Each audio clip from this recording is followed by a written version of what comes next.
Tangan jari. Om Swastiastu. Baik, selamat siang. Di sini kami dari nomor 7 ingin memaparkan materi mengenai pembahasan kasus manajemen. Sebelumnya kami memperkenalkan nama kami besar ini. Saya Dika Prasetya. Saya Dika Dendriana Putri. Saya Dika Haini. Saya Dika Rahman. Pembahasan kasus manajemen, apa sih sebenarnya itu kasus manajemen? Jadi studi kasus dalam manajemen yang menggunakan contoh nyata untuk menganalisis dan memahami praktik manajerial seperti manajerial risiko, manajerial perubahan, dan manajerial krisis. Studi kasus ini juga membantu mempelajari cara perusahaan menghadapi tantangan, mengolah sumber daya, serta menata strategi yang efektif di berbagai situasi konteks. Selanjutnya, ada pun contoh-contoh kasus manajemen yang dimana akan menjelaskan teman-teman saya yang pertama yaitu manajemen risiko yang dijelaskan oleh Dita. Baik, sebelum saya menjelaskan mengenai manajemen risiko adalah proses sistematis yang diterapkan untuk mengidentifikasi, menganalisis, menilai, dan memantau risiko. Tujuan utama dari manajemen risiko ini adalah untuk mengembangkan dampak negatif yang mungkin timbul dan memaksimalkan peluang yang diperlukan bagi perusahaan. Risiko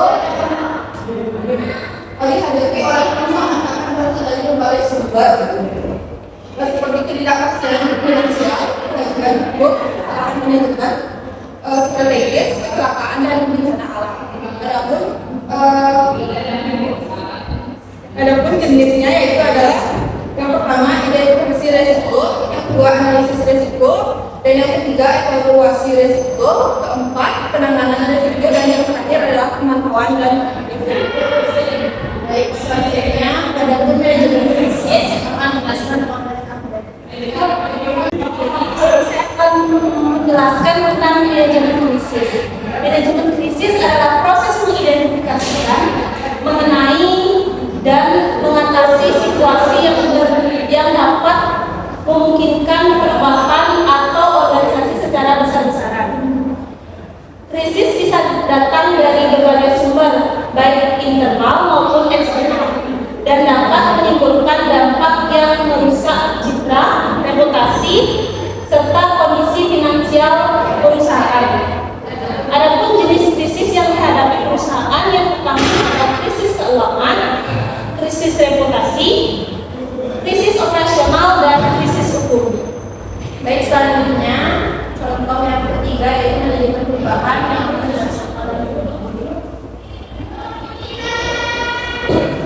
Manajemen perubahan adalah pendekatan sistematis yang digunakan untuk membantu individu, tim, dan organisasi beradaptasi dengan perubahan, baik itu perubahan kecil seperti perbaikan proses kerja hingga transformasi besar seperti restrukturasi perusahaan.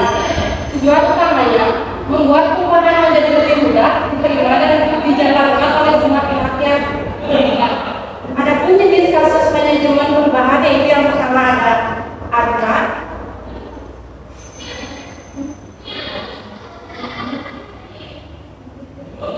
yang kedua ada Cotter, yang ketiga ada Lewin, yang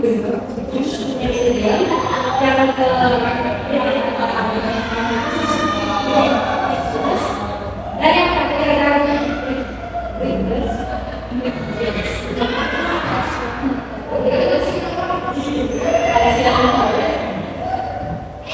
selanjutnya contoh yang terakhir yaitu manajemen komunikasi, di mana akan dijelaskan oleh saya sendiri. Di mana manajemen komunikasi adalah cara kita mengelola proses penyampaian pesan secara strategis, baik di lingkungan personal, organisasi maupun di bisnis.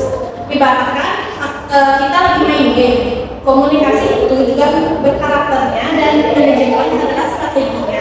Jadi keduanya perlu sinergi biar semuanya bisa berjalan dengan mulus. Selanjutnya, adapun contoh di dunia nyata dalam kasusnya akan dijelaskan oleh saya. Baik, setelah kita mempelajari semua contoh-contoh kasus manajemen, ada empat macam tadi sudah dijelaskan.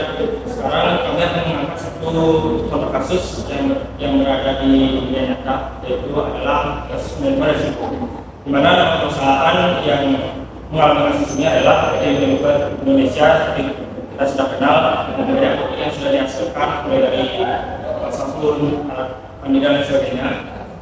Nah, di deskripsi risikonya terdapat beberapa bahan baku utama Unilever seperti minyak baki dan hukum dapat berfluktuasi secara signifikan karena berbagai faktor seperti kondisi cuaca, permintaan global, dan kebijakan pemerintah. Fluktuasi harga ini dapat berdampak negatif pada stabilitas perusahaan. Jadi simpelnya adalah kasus ini melihat dari faktor-faktor secara alami seperti cuaca, permintaan global, dan kebijakan pemerintah terhadap suatu bahan baku yang berproduksi oleh PT Unilever Indonesia tersebut. Dan implementasinya untuk manajemen risiko mulai dari identifikasi risikonya, identifikasinya yaitu harga baku, mulai lagi ke harga baku. Analisis risikonya, analisis itu bagaimana cara dari PT Indonesia mengatasi fluktuasi harga baku tersebut. Lalu penilaian risiko, dan yang terakhir penanganan risiko, bagaimana penanganan yang akan dilakukan oleh PT tersebut untuk mencapai stabilitas kembali. Penerapan manajemen risiko yang efektif telah membantu Unilever untuk meminimalkan dampak negatif dari fluktuasi harga.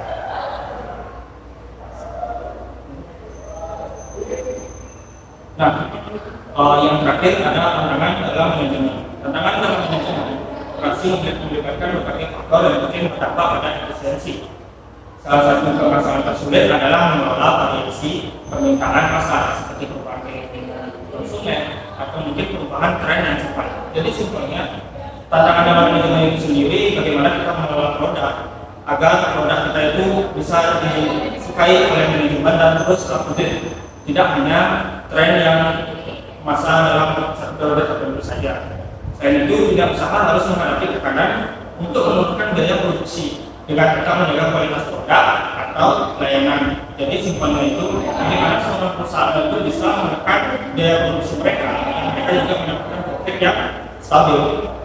Dengan kenaikannya harga bahan baku diikuti oleh fluktuasi harga atau mungkin inflasi, menyebabkan manajemen itu harus bisa mengatur biaya produksinya dengan baik dan benar. Baik, sekian dari presentasi kami. Sebelumnya mohon maaf jika kami ada salah kata, belum salah ucap. Itu dengan Pak Santi. Bisa lebih